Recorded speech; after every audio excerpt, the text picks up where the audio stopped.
to make decision about the project. So we already talk about NPV and IRR, and today we will talk about the last problem raising from the raising from the IRR. So as we figured out in last class, there are several problems raising from the IRR. First of all, if we use the IRR instead of NPV, it's gonna be weird decision depending on the project is investing project or financing project. Even if two projects are dependent, or we may have some the problem of multiple IRR if the cash flow stream is not normal, which means the signal has changed. Signal changed more than twice, then we may be able to have more than two solutions, two IRRs. So these IRRs can be cured by MIRR, modified internal rate of return. So we already covered this issue. And if two projects are mutually exclusive, especially if in some project we receive the cash flow all year comparing to other project, then there's the timing problem. Timing problem means some project we have some cash flow, we receive cash flow all year in some project, or we receive the cash flow in later in some project. Then if two projects cash flow just like that, if we use the IRR, then there's gonna be some problem. Okay, so this kind of timing problem can be cured by IIRR, incremental internal rate of return. So we will talk about this issue, timing problem. The timing problem for IRR. So if you take a look at the figure 12.6, page number 456. Oh, 456, right? 456. If you take a look at the page number 456, there is the graph to explain the relationship between NPV and cost of capital, which means AACC. So we can make the graph depending on NPV value depending on cost of capital. So x-axis is the cost of capital or AACC. This is cost of capital. Y-axis is NPV. Okay. Then we are going to talk about two projects. We are considering two projects, Project S and Project L. Both of them, we need to spend $1,000, right? And at the end of first year, we receive $500, $400, $300, and finally, it is supposed to receive $100 at the end of fourth year when we close the project in Project S. Whereas in Project L, in the first year, we will receive $100. In the second year, how much is that? 100, 300, 400, and 675. Okay, so we forecast, we anticipate the cash flow stream each year for the first year, at the end of first year, second year, third year, fourth year, just like that. Then, if cost of capital is 0, now we want to make the graph. Cost of capital is 0, which means AACC is equal to 0. Then the NPV, net present value, is what? Just sum of all cash flow, right? So 1,000 minus 1,005 from 500, 400, this is the $300, right? Because we don't have to think about time value of money, right? So 1 plus WACC play a role as the denominator. 5 divided by 1 plus WACC, 4 divided by 1 plus WACC square, 300 divided by 1 plus WACC to the power of 3 to get the present value as of today. But if we ignore this WACC, WACC is equal to 0 means then just we can add all kind of cash inflow and outflow, which is the $300. How about project L? $475, right? So if we plot the graph, this is the $300. This is the $475. This is project L, project S, if WAC is equal to 0. So as cost of capital, WAC is increase, then net present value is going to be decrease, right? Because if WACC increase, then what? New denominator is increased, then the figure number value is gonna be decreased. Denominator increase, then value is decreased, right? So as WACC increase, value of NPV is gonna be decreased. How come? So we already figured out IRR, project SNL, NPV. NPV is the 78 something dollar, 100 something dollar in project L. So project NPV, project L is better than project S in terms of NPV. In terms of IRR, project S IRR is 14.49%. Project L is 13.55%, right? So project S is better than project L. So there's conflict. There was conflict, we will say, right? So if IRR is WACC, 13.55% means what? By definition, we already defined the IRR is the discount rate that makes NPV equal to 0, right? So 13.55% and 14.49% play a role as y-intercept in the graph. So this is the 13.55%, 14.49%. Okay, so 400, 475, 300. Start with the 475 in project L, 300 in project S. Okay, so as WACC increase, NPV is decreased, right? Decrease. So when WACC is 5%, NPV for project L is 268.25 or $21. So when WACC is 5%, then we can calculate the NPV for project L just like 100 divided by 1.15 plus 300 divided by 1.05 square. 400 divided by 1.05 to the power of 3, 675 divided by 1 plus WACC, 1 plus 0.5 to the power of 4 plus negative 1,000 is gonna be 180.4, I don't know, 268.21, right?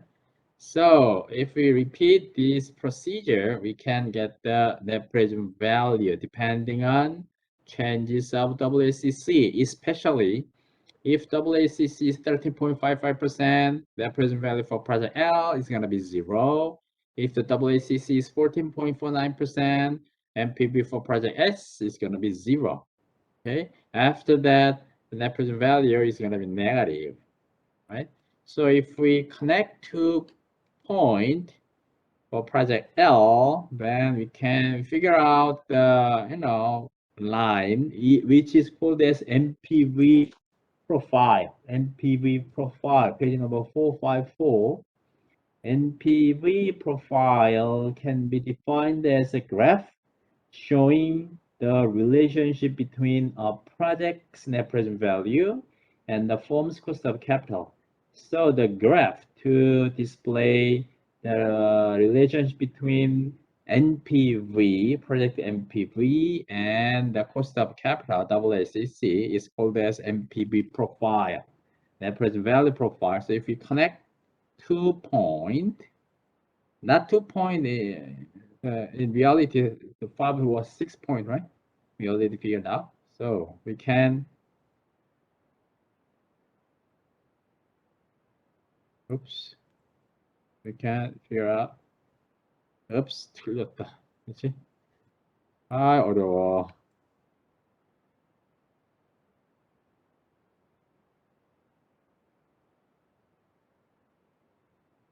Let me do again. Phew, good. This is the project SL's profile, net present. This one is net present value profile for project profile for project L. Okay.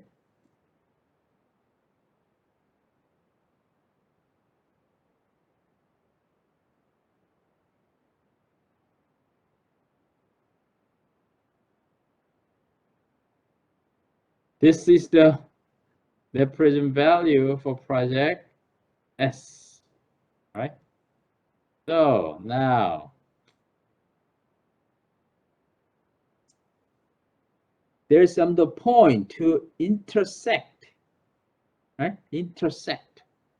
This is the 11.97%. This is called as crossover rate. Crossover rate. So in 11.97%, the net present value is going to be $42.84.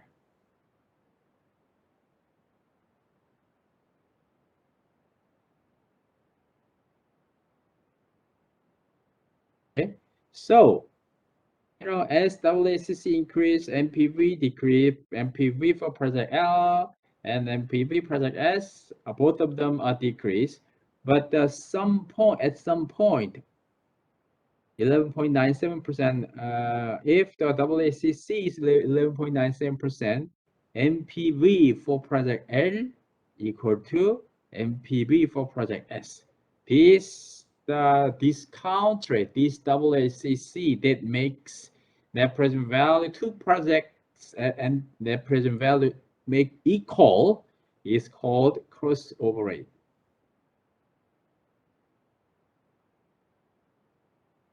So crossover rate can be defined as the cost of capital at which the NPV profiles of two projects cross, and thus at which the project's net present values are equal in page number 454. So crossover rate is this WACC then makes the two projects NPV equals with each other, right? So this is crossover rate. So here you go. So if you take a look at the NPV profile for project L and project S,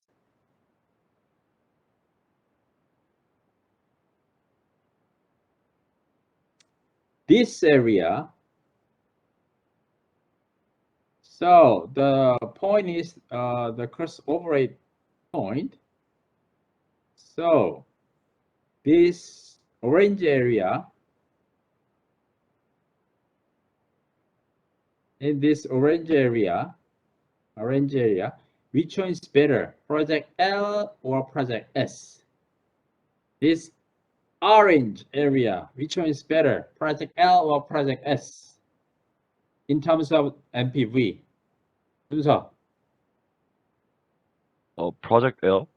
Project L is better than project S, right?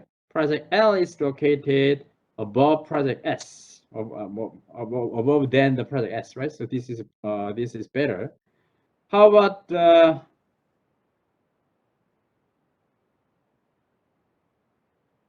green area? in this area, which one is better? Project S is better, right? Project S line is higher than project SL, right? So in this area, MPVS is higher than MPVL, but in this area, MPVL is better than higher than MPVS, okay? But in terms of IRR, in terms of IRS is better than IRL, right? So if we can conclude that what if WACC is higher than crossover rate, if WACC is higher than crossover rate, there's no conflict between when we use IRR or when we use MPV. It's reached the same decision, right? S is better than L if WACC is higher than crossover rate. Whereas if WACC is lower than crossover rate in the orange area, then if we use MPV for project L is better than MPV project S, but in terms of IRR is lower than IRRS, right? So if WACC is lower than crossover rate, then there's the conflict when we use the MPV or IRR.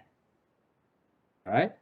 So in our example, what was WACC? What was WACC? 태진, 송태진.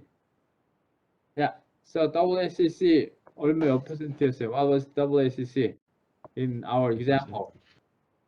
Previous example, we already figured out the cost of capital, right? WACC in the chapter 11. Yeah, 10% exactly, right? 10%. 어디야? 되게 좋아 보인다. It looks great. 어디 카페요? You are in cafe? 오, 스타벅스. 우리나라에서만 스타벅스가 그냥 뭐 여러분들 알죠? You know what? The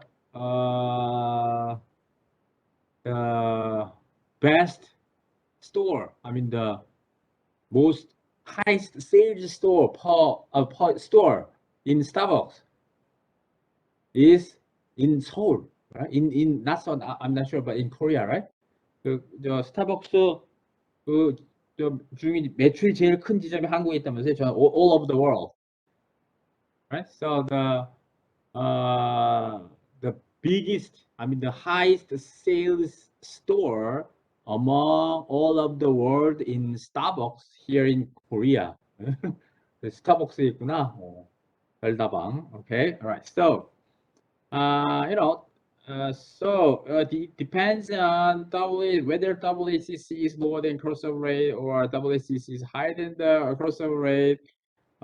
We may have the different, the conflict of the result when we use IRR or MPV, or there's the same decision. It depends on whether WACC is higher than the crossover rate. Okay, so here you go. Comparing to MPV and IRR, if two projects are independent, the two methods always lead to the same accept reject decision. So, if two projects are independent, MPV L is the 100, S is the 78. So both of them higher than 0. So two projects are independent, then we can choose both of them. In terms of IRR, project L is 13.55%, project LS is 14.49%, WACC is 10%. So both projects IRR are higher than the WACC. So if two projects are independent, then we can choose both of them. So there's no conflict, okay? But if two projects are mutually exclusive, then WACC is the lower than, I mean the higher than the crossover rate, as you see. The two methods lead to the same decision. So in that case, we can choose project S, and there is no conflict. Whereas if WACC is lower than crossover rate, the left part, the orange part, right? Then the method leads to different accept and reject decision. So we would say if WACC is lower than crossover rate, then there's gonna be conflict, right? That's gonna be conflict. So how can we solve this problem? By using IIRR, incremental internal rate of return, IIRR. So how can we solve the IIRR?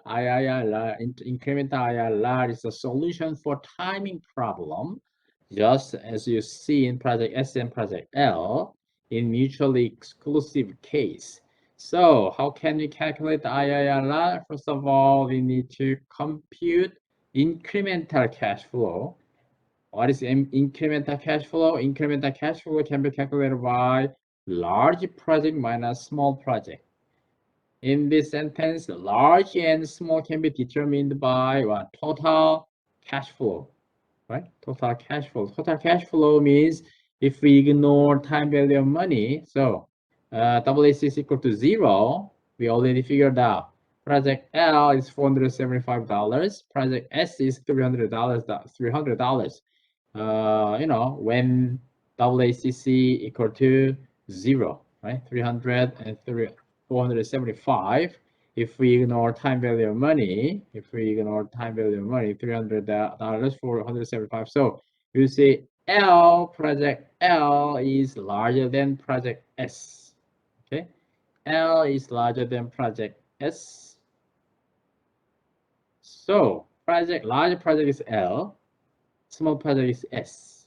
Okay, and then we can calculate the incremental IRR. This IRR, but if we calculate the IRR based on the incremental cash flow, that is called as incremental IRR. And then we can compare IRR with WACC. So if IRR is higher than WACC, then we can accept a large project.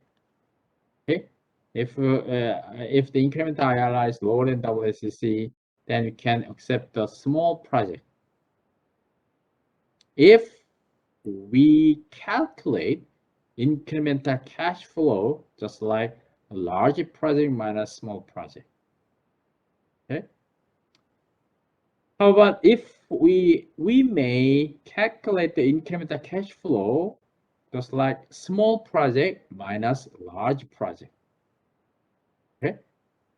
We may. Then we can calculate the IRR. And if you use the incremental cash flow calculation just like small project minus large project, and if IRR is higher than WACC, then you can choose S, right? But if IRR is lower than WACC, we can choose L, project L, the reverse way, right? Reverse way. So once we calculate the incremental cash flow from large project to small project, then and if IRR is higher than WACC, then we can accept a large project, or we can reach the same result if we calculate the incremental cash flow from small project to large project, S minus L. Then if the IRR is higher than WACC, then we can choose the small project. So reverse way, right? So in this case, we may project L minus S. So minus 1000 minus 1000 equals 0. 100 minus 500 is 400, negative 400. 300 minus 400 is negative 100. 400 minus 300 is 100. 675 minus 100 is 575, right? L minus S, this is the incremental cash flow from L minus S. And then you can calculate the IRR. How come? IRR can be defined as the, make the net present value is 0. Okay, so minus 400 divided by 1 plus IRR plus minus 100 divided by 1 plus IRR square plus 100 divided by 1 plus IRR to the power of 3 plus 575 divided by 1 plus IRR to the power of 4 equal to 0, right? So if we calculate the discount rate that makes this equation equal to 0, then that is called as IIRR. If you calculate this equation, equal to 0, if you calculate this equation, then IRR is gonna be 11.98%. So we'll say this one is the IIRR because the IRR for incremental cash flow, right? This is the IRR for incremental cash flow. So we'll say this is IIRR. So this 11.98% is higher than 10% WACC. So which one should be accepted? Project L, because the project L minus project S and the incremental cash flows IRR is higher than WACC. So we should use the project L. Okay, project L. So if we use the raw IRR, then we can choose project S. But if we use the IIRR, then we may choose project L, which is identical when we use the identical result when we use the NPV. Okay, so if their two projects are different, depending, the different the cash flow stream, such as project L, we receive the larger portion of cash flow in later. Whereas in project S, we can receive later 675. Whereas in project S, we can receive the cash flow in earlier time, right? Just like this kind of the timing difference, we cannot use the raw IRR, direct IRR. So instead of IRR, we should use IIRR, incremental internal rate of return. Okay, then why is that just like that kind of difference? So reason why there's some the different slope in terms of net present value profile, right? So if we compare the red one and blue one, so which one is steeper? The red one is steeper than the blue one, right? So red one will say project L is more sensitive with respect to change of WACC, right? So this is steeper. The slope is higher than this slope, right? So we just say the red line is steeper than blue line, which means the project L is more sensitive than project S with respect to the change of WACC. Then why? There's the answer of the why in the page number 456. Page number 456 in third line. Therefore, which is written in the italic style.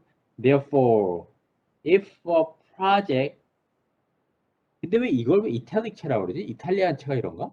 Why we would say this italic letter? Italic letter is some the how to say the 기운 거, 뭐라 그래?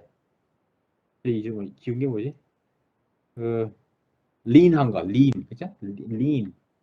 Why would you say italic letter? if the letter is a lim, just like if just okay. Anyway, so the third line. Therefore, if a project has most of its cash flows coming in the later years, just like project L in this example, its net present value will decline sharply if the cost of capital increases. But a project whose cash flows come earlier, project in S, in this case, project S, will not be severely penalized by high capital cost, right? High capital cost. So we'll say project L is more sensitive than project S in terms of WACC. Why is that? Because why?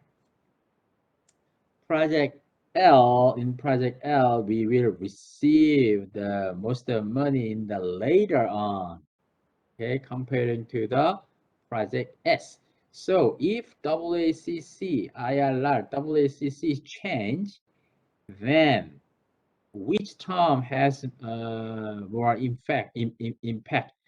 Which term is affected by change of the cost of capital? Which term is most effective? By change of the IRR, this last term, right? So as longer, the more sensitive, right? Because why? This is, for example, if the WACC is 10%, and to increase the 20%, then this is 1.1, 1.1 square, 1.1 to the power of 3, 1.1 to the power of 4, okay? So if we receive the more money in the later time, then if change of interest is the effect, a lot of effect to the last term, the longer term, okay? So if we receive most of the money in the later on, then that project is more sensitive with respect to change of WACC. That's why the slope of NPV for project L is steeper than the NPV profile of project S. Okay, so as WACC increase, then the value of NPV is more decrease in project L rather than project S, because the L we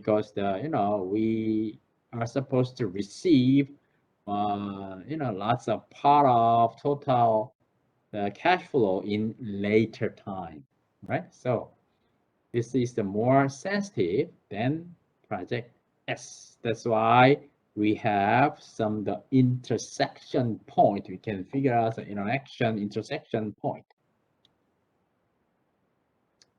So if two projects are conflict, okay, then we need to use the not raw IRR, but the IRR, incremental internal rate of return. If two projects cash flow display the timing, the difference, right? That's the incremental IRR. Last one is payback period, which is very simple. Payback period. So payback period is the number of years required to recover a project cost, or how long does it take to get our money back? How long does it take to get our money back? So this is payback period. So calculated by adding project cash inflows to its cost until the cumulative cash flow for the project turns positive, right? So here is the example for project S. So the total amount that we spend is $1,000 for project, okay? And it is assumed that it's supposed to $500. We can receive it at the end of first year, $400 at the end of second year, $300 at the third year, $100 at the fourth year. If this project S, then after first year we can receive the $500. So the remaining number, the remaining money that we spend not to pay money is $500, right? 1,000 divided by 1,000 minus 500. So remaining one is 500. 2 years later, the total amount that we receive is the 500, right? 900, 5 plus 500 plus 400 is 900. So the total amount that we spend is $1,000. So after 2 years, the remaining one is $100. $100 in insufficient. Okay. And year 3, we are supposed to receive $300, but the amount that we need is only $100 to get our money back, right? So this is gonna be 100 divided by 300. This is 0.33. So in this case, payback period for project S is 2.33 years. It's so simple, huh? If we calculate the payback period by using same logic, then the project L's payback period is 3.330 years. So the payback period for project S is shorter than payback period of project L. And if we make decision by using payback period, we need to know cutoff date, okay? Cutoff date is we can set this date. How come? For example, it's $1,000, right? So we can forecast the, when we need the money, right? So if the cutoff date is 2.5 years, for example, 2.5 years, then the total money can be received before the cutoff date, right? So if the cutoff date is 2.5 years, then we can accept project S, we can reject the project L because this is the insufficient. This is the too long to receive our invest money, right? We should use the $1,000 by 2.5 years, but the project L, we can receive whole money $1,000 in 3.3 years. So we should reject the project L, whereas we can accept the project S. Okay, it depends on when is the cutoff date. Cutoff date can be determined by us, so we can set the cutoff date first before we calculate the payback period, right? But there's very crucial flaw when we use the payback period. What kind of flaw? Mark, 바깥에 뭐 있어요? 바깥에 쳐다보고 있어. Mark is watching outside. I'm listening to you at the same moment. Yeah. Okay, so if we use the payback period, there's some crucial flaw, crucial limitation. What's that? Right, can you repeat the question? So what I'm asking is okay, we can use the payback period, but if we use the payback period, then there's very big problem, crucial flaw, very big problem. What kind of problem? I don't know. You don't know? All right, then how about 정욱?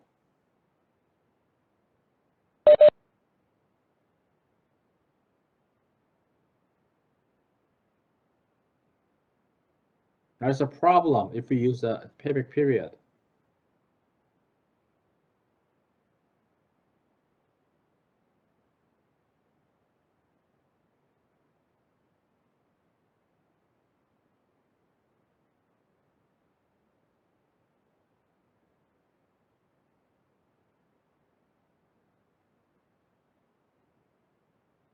Okay, good approach, but it's not correct answer. But it's not the answer that I want. So many of solution is in next page, right? discounted payback period. So most of cases, the answer of my question is the next slide, next teaching material, which means you didn't read the teaching material in advance, right? Okay, so what's that? Payback period, ignore what? Time value of money, which is the most basic fundamental thing in finance, right? Time value of money. So $500 at time one is not $500 as of today, right? $400 at time two is not same as $400 as of today. All of the things should be calculated by as of today, right? $300 at time three is not $300 as of today. $300 should be discounted. $400 should be discounted. $500 should be discounted when we calculate the payback period. When we calculate the value as of today, we are in time zero, at time zero. So to cure those kind of problem from time value of money is discounted payback period. Discounted payback period is what? Even if cash flow is 500, 400, 300, 100, this one should be discounted by 1.1 because the WACC is assumed to be 10%. So it is gonna be 455. How can you get the 331? 400 divided by 1.1 square. How can you get $225? 300 divided by 1.1 to the power of 3. 100 divided by 1.1 to the power of 4 is going to be $68, $225. So the amount that we need is $1,000. So how long does it take to get the $1,000 in discount payback period? The cumulative discounted cash flow is minus $1,000. So after first year, we can receive not $500, but $455 if we consider the time value of money. Then the amount, the insufficient amount is to cover $1,000 is $545. This is the 1,000 minus 455 is 545, right? And after 2 years, if it's some 455 plus 331 is gonna be 800 and not 786, right? 786. The total amount that we spend is $1,000. So 1,000 minus $786 is $215. Okay, so if we calculate the time value of money, if we calculate the cash flow as of today, at time 3, 225 at time 3, either 300 at time 3, and the time value, if we consider time value of money, it is gonna be 225 as of today, right? So we need what? $215 to recover $1,000. So 215 divided by 225 is gonna be 0.95. So if we sum add 2 years plus 0.95 is gonna be 2.59 years. Discounted payback period, the project L is definitely longer than 2.599 years. And discounted payback period is definitely longer than just raw payback period, $2.33 and $2.95, not 95 years. Okay, so if we use the discounted payback period, then definitely discounted payback period is longer than raw payback period. All right. So if we set the cutoff date 3 years, and definitely discounted payback period for project L is higher than the 3 years, longer than the 3 years. So we can choose project S, we can reject the project L. That's discounted payback period. So discounted payback period is more useful than raw payback period. That's chapter 12. capital budgeting. Any question?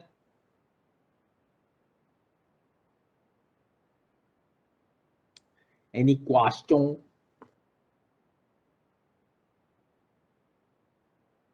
Nope. Then let's move on to the new chapter, to chapter 13. So we have done chapter 3, and step 3 to capital budgeting. We have done to the step 3 in chapter 11. We have done the 4th step and 5th step in chapter 12 here, this chapter.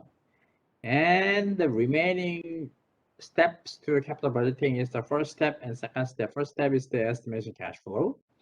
And second step is we need to analyze the riskiness of cash flow. Okay, so first step and second step, we need to figure out the first step and second step in chapter 13. Okay, so we assume that minus $1,000, 500, 400, 300, 100 for project S. In chapter 13, we will figure out how can we get this $1,000. How can we get this $500? How can we get the $400? How can we get $300? How can we get $100 in project S? So using project S, we can figure out the cash flow and each year from 0 to 4 years. So this the project life is 4 years. So in this chapter, we will figure out how can we get these kind of the cash flow stream in chapter 13. So the example is being continued. Okay, it's being continued.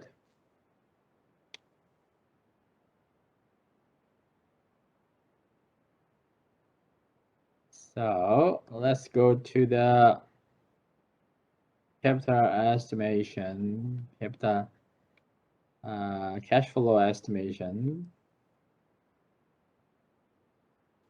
So in this chapter, first of all, we need to talk about the conceptual issues. This is the important thing. Conceptual issues. Conceptual issue. We need to talk about the conceptual issues first. And we will talk about the items that should be included or excluded cash flow analysis.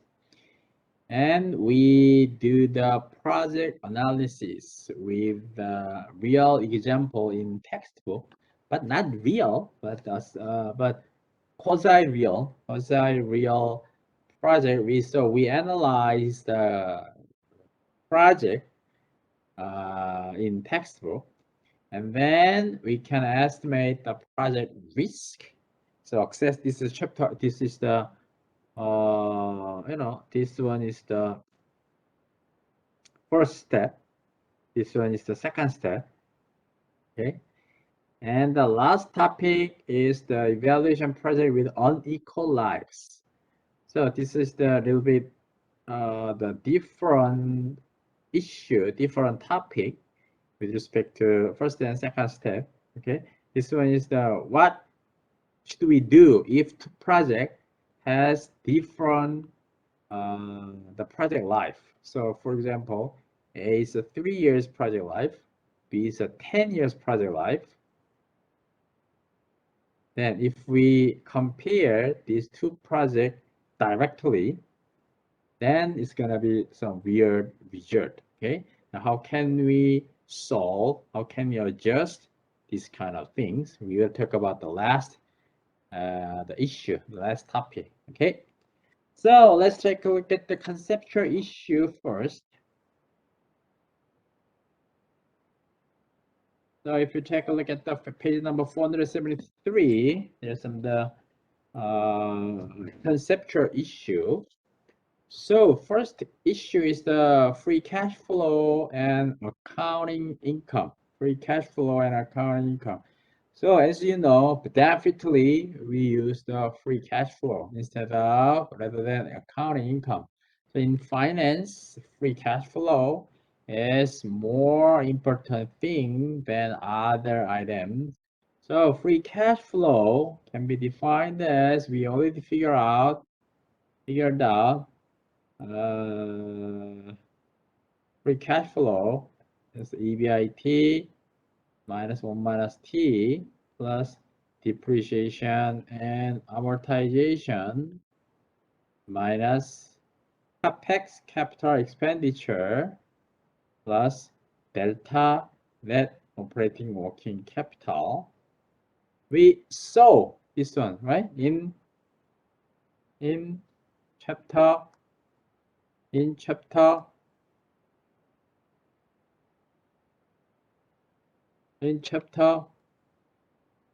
10, right? In chapter 10, when we calculate the intrinsic value of company by using corporation valuation model, right? So I already explained free cash flow, right? Remember free cash flow, I already explained that one, right? Free cash flow. So free cash flow is more important thing in accounting income. And you know, furthermore, it's very important thing in the free cash flow to estimate the cash flow stream. So let's take a look at the more detail in page number 473. 473. It's dark, right?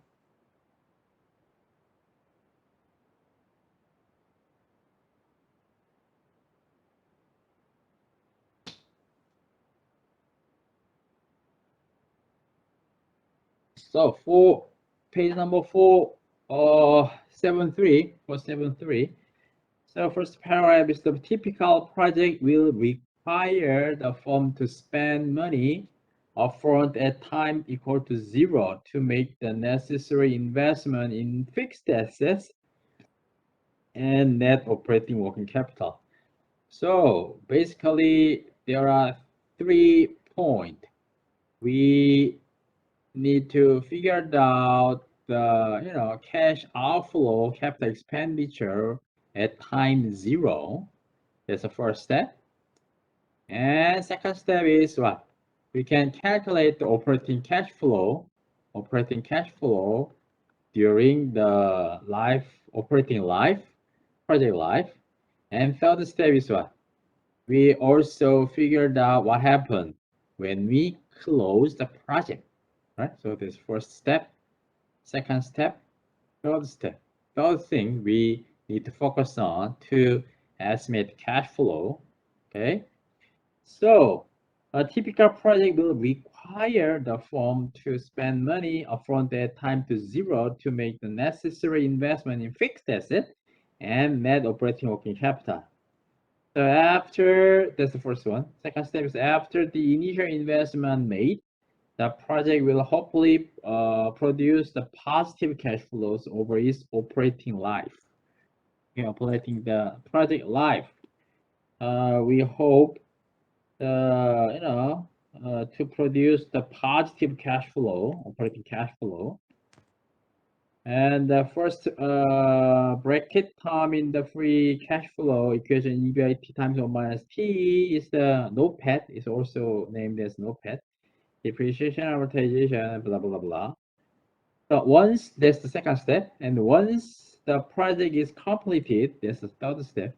Once the project is completed, the company sells the project fixed asset, right? So it's useless to keep the fixed asset anymore, right? Because we close the project, then we need to sell that kind of fixed asset, okay?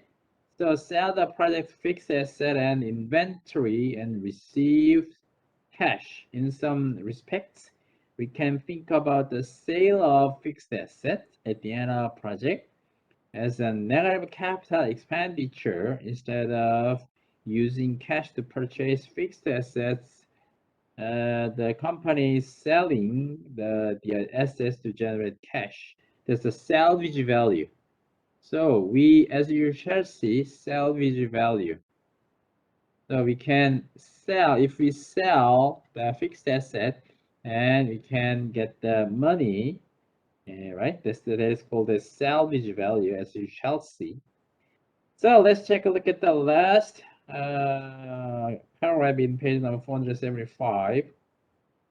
So here's the example: is Home Depot.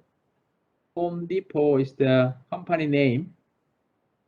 Home Depot sells some the home improvement retailer, such as screws, the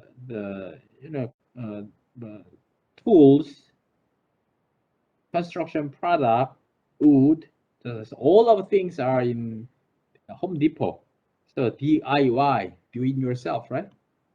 All of material for DIY in Home Depot. So Home Depot is very huge store. As you can see in the state. Ace in Korea. Ace is very similar to the Ace in Korea is very similar to Home Depot in the States.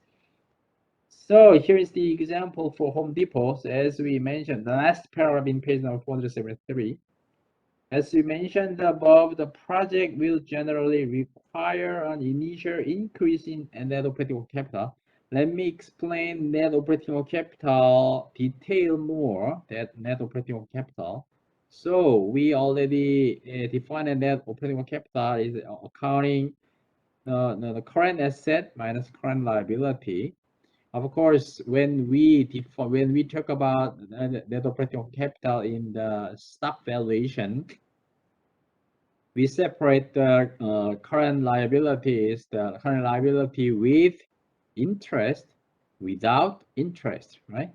So we consider those kind of things, but if we ignore that things, then net operating working capital play a role as when we calculate the initial the cash flow, estimated initial cash flow, as well as last cash flow. So be careful. Net operating working capital, we should use the net operating working capital as well. I mean the cash flow, beginning cash flow, as well as the last final cash flow. Why is that? Let me explain that on. So net operating working capital, assume the Home Depot is considering a project to open a new store. The company estimates that it will need $5 million. $5 million to start the project, to open the store, to $5 million in new inventory. So to sell something, we should buy raw material, right? So inventory is $5 million in new inventory to stock the store. Out of $5, $3 million, $3 million of that inventory will be financed through new account payable. Account payable means what? Even if we receive the material, but we can pay that cost later on. That's the account payable, right? AP. And the remaining $2 million will be paid in cash. So we buy the $5 million as inventory. Out of $5 million, we can pay $2 million as cash and $3 million for account payable. Okay, then current asset increase $5 million, right? Inventory, and account payable increase $3 million. Okay, so 5 minus $3 million, $2 million is the increase in net operating working capital. In terms of net operating working capital, $2 million is increase means what? From the point of cash, $2 million flow out.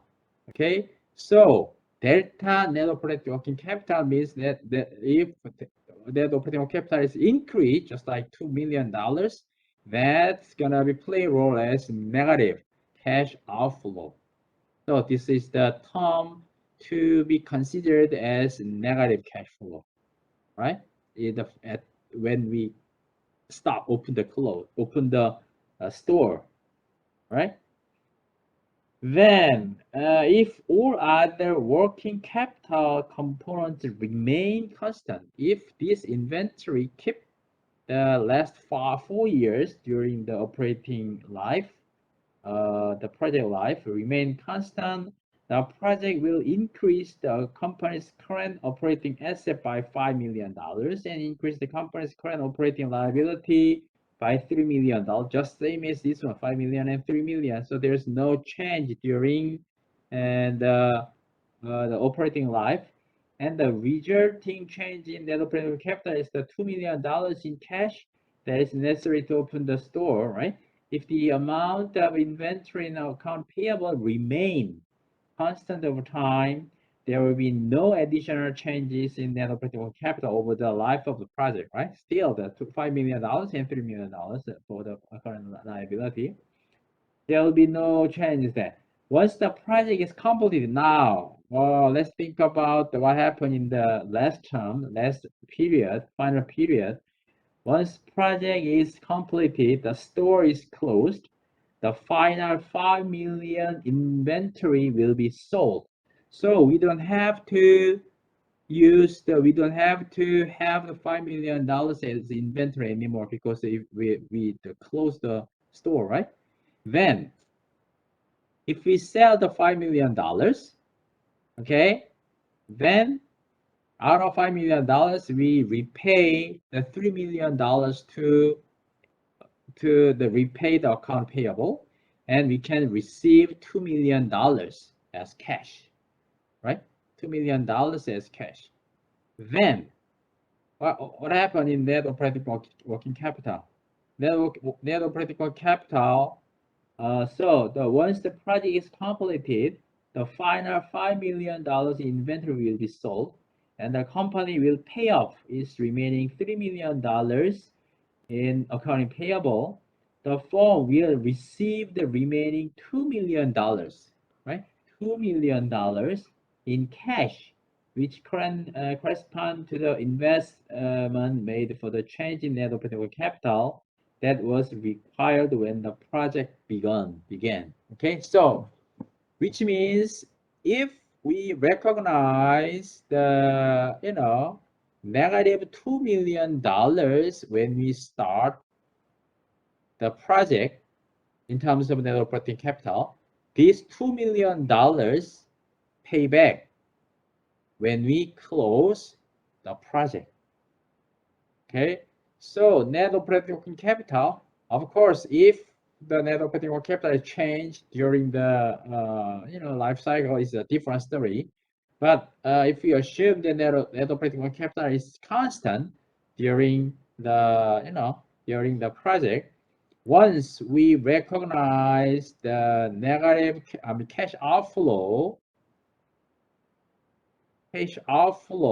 in terms of net operating capital when we start the project, then this amount should be recognized cash inflow when we close the project, just like that, because we sell if we sell the $5 million as in inventory, and then we can repay the $3 million for AP, then $2 million is remaining as cash. So we can collect the $2 million as cash. So that operating capital should be positive $2 million when we close the project. So that's very important thing for free cash flow, right?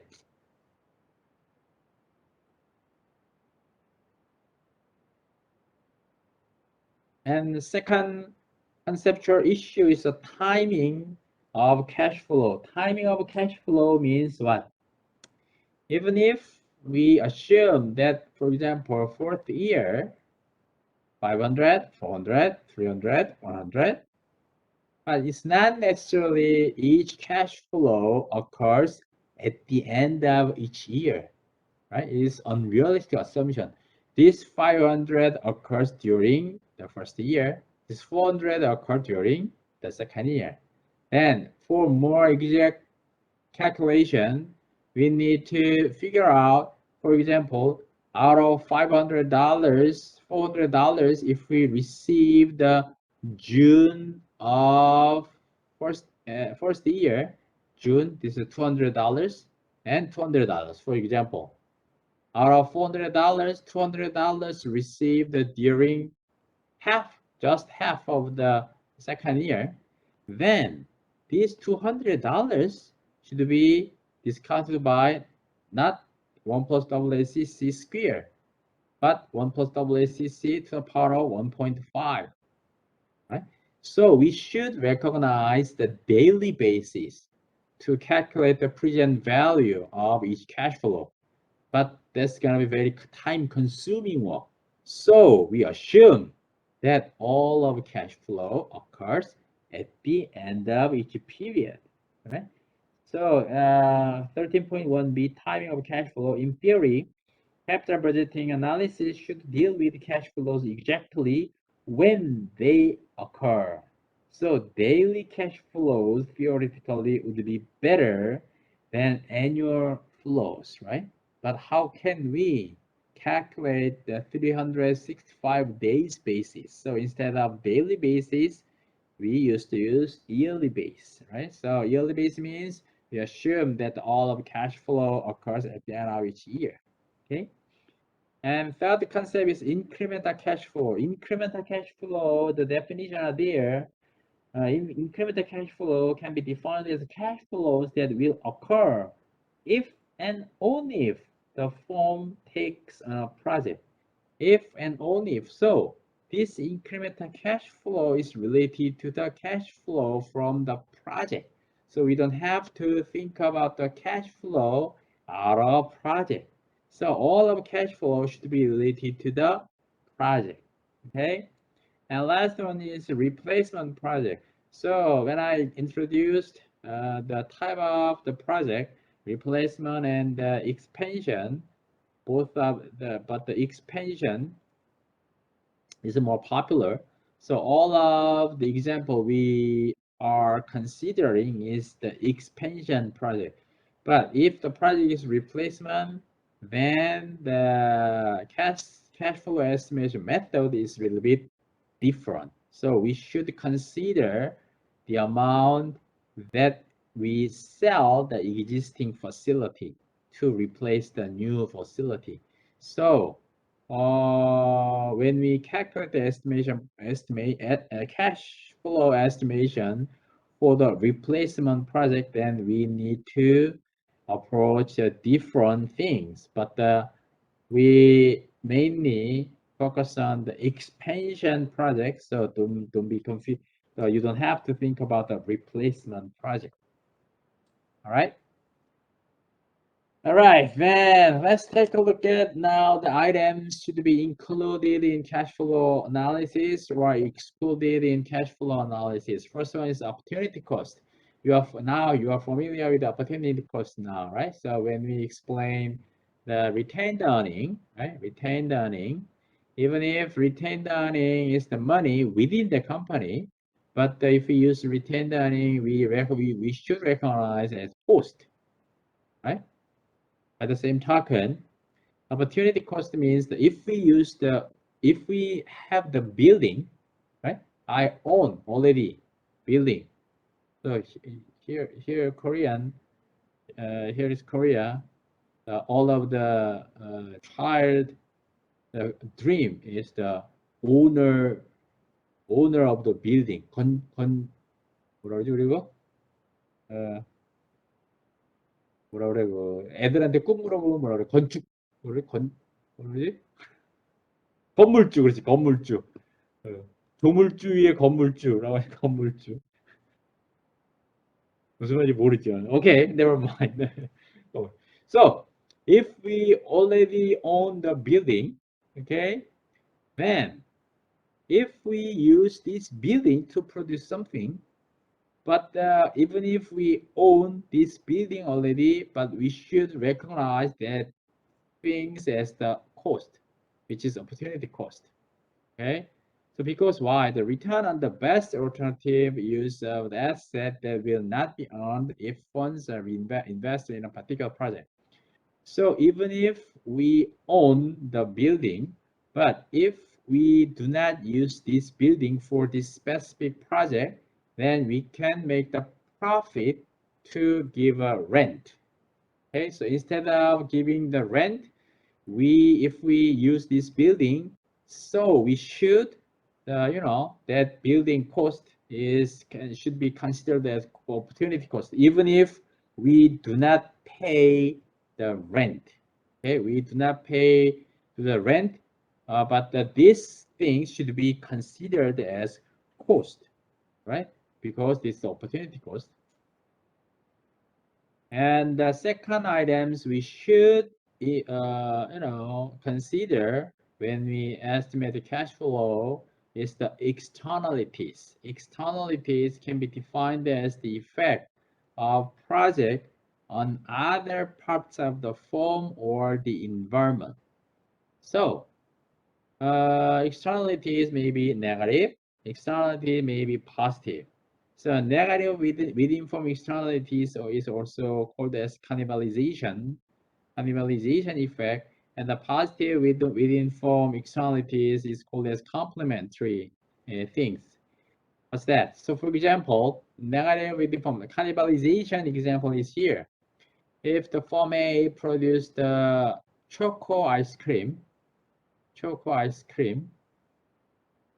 okay, so firm A produced the choco ice cream, but the manager, the CEO of the company A, this year the strawberry ice cream is popular, getting popular, more popular. Then, if A entered a new business to produce the strawberry ice cream, then existing choco ice cream sales is decrease. Okay, that is called as cannibalization. Negative within from externalities. So if we do the new business, then some part of our existing business will be hurt. That kind of thing should be considered as cash flow. That's the cannibalization effect, which is called as negative within from externalities. Whereas there is some the positive within from externalities as well, which is called as complementary. For example, some company, the iPod and iTunes, that is called as complementary relations. For example, printer and toner. So some company produced a toner, okay, and that company start to produce the printer, enter the new business. Then if that company produce the printer, then their existing production toner can sell more, right? So if we go to the if we enter the new business area, then our existing production increase their sales. That is the positive effect, right? So that is called as positive within from externalities. This is complementary, which is called as complementary. And environment externalities is the negative externalities. So if we produce something, then we can hurt some kind of environment, right? So if we produce something, then we should consider the impact on environment. So those kind of bad impact on environment should be considered as cost. Okay, nowadays this is very getting important, more important, right? It's ESG. Environment is one of the ESG component. So this is the getting more important and important. So environment externalities should be considered as the externalities, right? And some items should be excluded as well. Excluded Previous one is included. Next one is excluded. What kind of thing? Some cost should not be included in the cash flow analysis. So what is some cost? A cash outlay that has already been incurred and that cannot be recovered regardless of whether the project is accepted or rejected. So some cost is already spent cost. So that cost cannot be recovered regardless whether the project is accepted. So the representative example of some cost is R&D expenditure. So R&D expenditure should not included in the cash flow analysis. So R&D expenditure, some cost cannot be included in the cash flow estimation. Second thing is interest or dividend. Interest and dividend is financing cost. So as you see, we can reflect these kind of things as the denominator. WACC. WACC include interest and dividend, right? So if we include interest and dividend to estimate the cash flow, that's gonna be double count, because we already consider the WACC interest and dividend can be reflected in to calculate the WACC. So if we consider the interest and the dividend when we calculate the cash flow, that's gonna be double count. Okay, so financing effect have already been taken into account by discount cash flow at WACC 10%, for example. And third one is the depreciation. You are familiar with this one now, right? So non-cash outlay. So even if we can recognize the cost to calculate the net income, the most representative is the depreciation. But from the point of the cash flow, this depreciation is not associated with cash outflow, right? So we don't have to think about this depreciation to calculate the cash flow stream. All right. Okay, let me stop here. And page number 477 and 478 provide the example project S. So you should read the example in the page number 477 and 478. Okay. So otherwise you don't know what I'm talking about in the next class. So to understand what I'm talking about in next class, you should read the page number 477 and 478 in advance. Okay? Any question? 건물주? Any question? No? All right. So see you in Thursday. All right. Please read 7747, page number 477 and 478 example. All right. Okay. Bye.